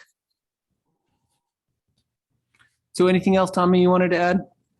No, I think that's it. There's more stuff, but people can always contact me if they want to chat about something. Okay. Peter, anything else you wanted to add? I guess I want to emphasize the importance, as Tommy has, of S79, the bringing back the bill, which sadly was vetoed, on housing and identifying essentially where the units are and who is responsible for them. And I say that because there are some advocates in the housing community who are pointing out that even though housing starts and building permits are not robust, our population is not robust either. So why are we having this housing crunch? And one of the answers is there's an awful lot of housing which used to be available for Vermonters that is now being diverted for seasonal, Airbnb, various, if you will, high margin, that is to say lucrative uses, but not for year-round residents who work and live and go to school in Vermont. And so one of the ways to get at this is to get a handle on where they are and who owns them and how many are they. And the registry that Tommy referred to, at least is a first step in figuring out whether we really do have a physical housing shortage, or our policies are simply not supporting Vermonters who want to live and work here. That's a different discussion. And it's extremely important because we're pouring lots of money into housing. The question is, are Vermonters benefiting? That's a very, very important question. Thank you. And I think our housing task force would be interested in the results of that as well. Councilor Booton? Yeah, I'm going to need some memory check on this. I think at some point we had, not we as a council, but we as a state had discussed taxing individuals that are outside of the state that own property in the state. Was that a conversation, or is that just something that I magically came up with in my mind? No, I think it obviously wasn't a conversation. It should be a conversation, because as we talk about, housing, that I'm about the people that are here in our community. So somebody that owns a house here as a vacation rental, I could have sworn there was some sort of conversation about taxing those properties more. so. If you have a second home and it's not your primary, you're already taxed at a higher rate for that property. Right. Correct. Okay. Yeah, I'm not sure if that's what you're referring to, Counselor. I think that is what I'm talking about. We don't do Yeah. that for the city, though. No, it's No, just the that's a- education tax. Correct. It would be, I mean, I don't know. It's not like we have that many places here in Barre City that suffer from that. That's probably more like a Stowe or Woodstock issue. Yeah, I think, I guess to follow up on that, if a number of people, say they worked in New York City and they bought a second home because during COVID, they decided to move up here. Those individuals, they don't count toward our population. They don't live here. So there are definitely restrictions on having a second home, or say your whole community with second homes. So you're going to have that resident count a much lower rate because they're residents of another location. Councilor Reel? Yeah, I was just wanting to know, Tommy, if you're taking any, going back to the housing rental assistance, if you're talking to folks that actually applied for the rental assistance and how long it took them to get the rental assistance and the amount of hoops they had to jump through to get the rental assistance. I've assisted, I think, about 5 individuals for that back in July, and they're just barely getting rental assistance. And some of them actually got eviction letters or got power, cable, whatever shut off.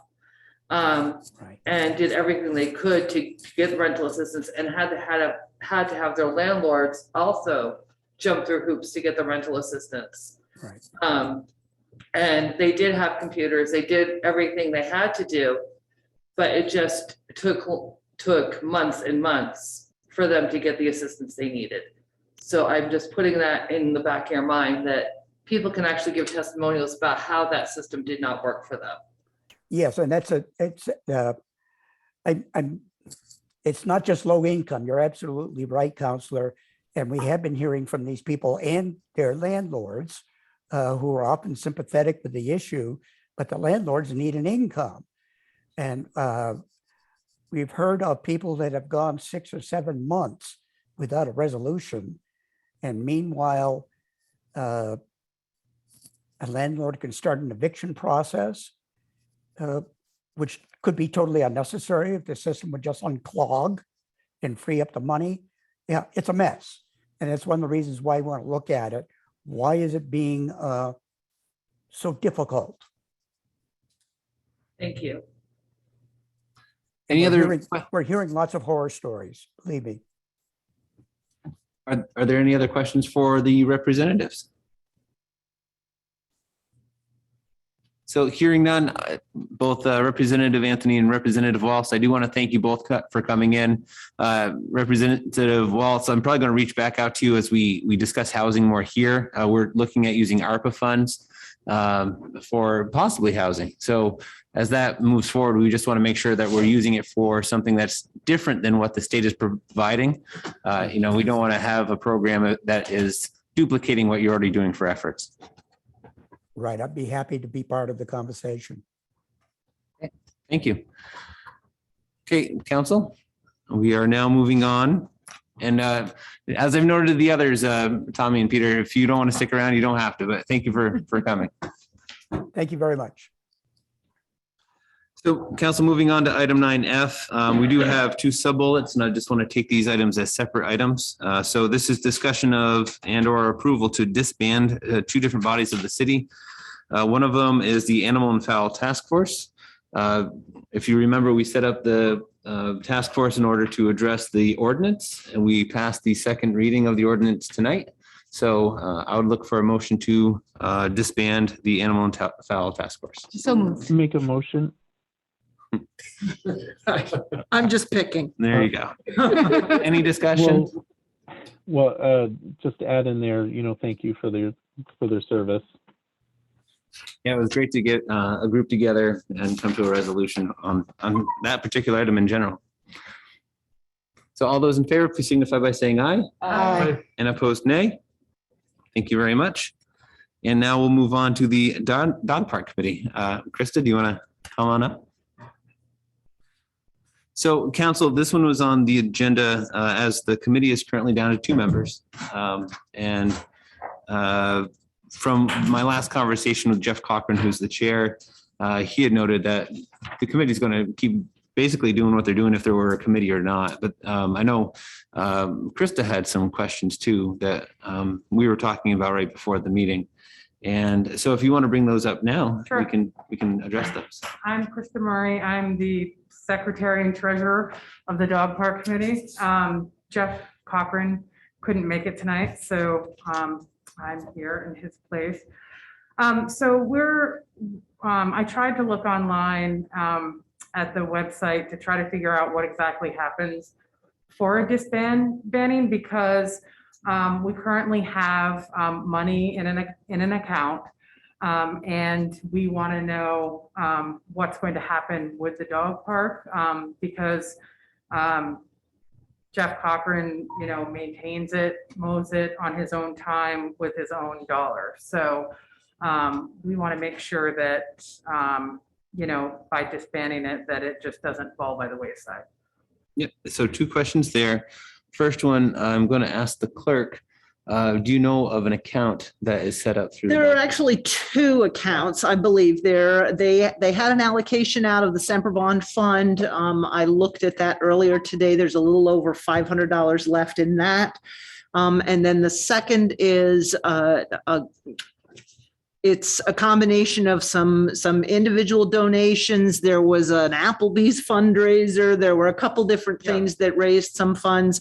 I don't know what the balance is in that. You might have a better idea. I spoke to Danielle, who was the former treasurer, like as the meeting was happening, and she had some exchanges between you and her, but it's somewhere around 1,700 was like the collective balance, I think, during our last meeting.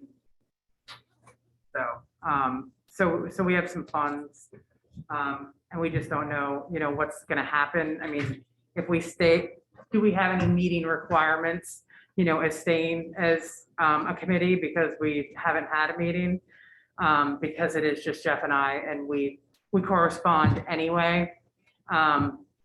Without meetings, so, and we both live right near the dog park. So one of our main concerns with it is that, there's a homeless encampment nearby. And so, oftentimes when Jeff goes up, he's taking care of trash. They've camped out there, had fires, broken things that we've, had fixed. So, I don't know what disbandment means, but, we would still like to make sure that it is taken care of at least. So Steve, speaking to the maintenance of the dog park, what would that look like going forward? I mean, right now, if Jeff is doing most of that work, if not all of it, it would just be a question of who's going to be doing that maintenance moving forward. Yeah, which is a good question. I mean, And Jeff, and just so you know, Jeff has no problems with, continuing with that, so. I mean, it's always been a volunteer effort. I mean, I think the whole formation of the dog park was a volunteer effort. Certainly without talking with Jeff, but I'm reluctant to, I mean, if the council decision is somehow that the city is going to take over responsibility for that, well, I guess that's a council decision, but it's not like we have an abundance of resources to provide that maintenance during the summer, and I'm not sure what maintenance there is in the winter, if there's any.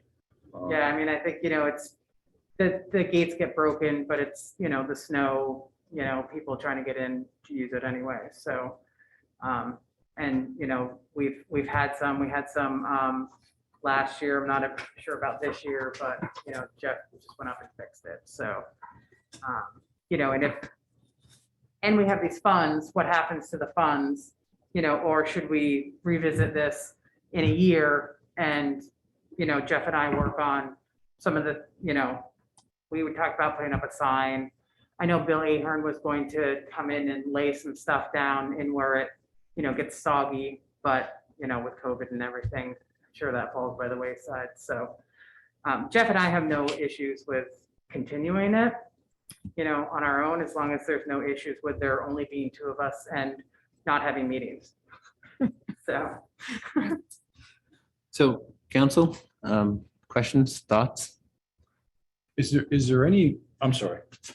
That's right. To me, it's like the dog park is a great place for people to gather and bring their dogs. I mean, if Krista and Jeff are fine with being, the dog park, whatever you want to call them, liaisons, caretakers, council, committee, I'm fine with it. And I know a lot of people that love and enjoy the dog park. So it sounds to me like these are two willing, able-bodied people that are willing to keep up with it. So why can't we just let them keep up with it? We can. Typically, our committees are set up with a structure where you have at least 3 members, and we can always continue to recruit like we have in the past. I just know historically it's been tough to keep people. But with that, I mean, there doesn't have to be any action on this. We don't have to disband.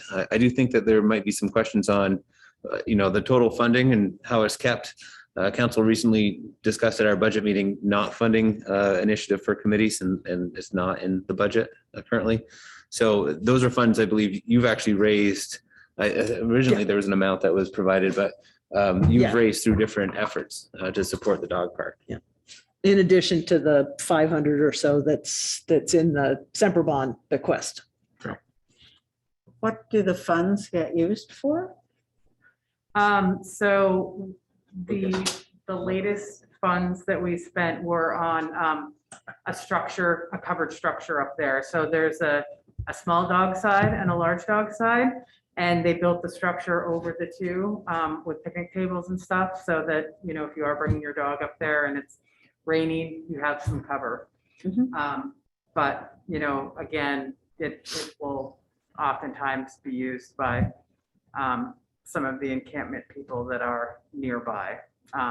It hasn't been a huge issue other than trash or fires, but I think for the most part, they're somewhat respectable of the dog park. So Right, they're not burning the structure. It's just that there's right, a yeah, fire. they're using the cover and then.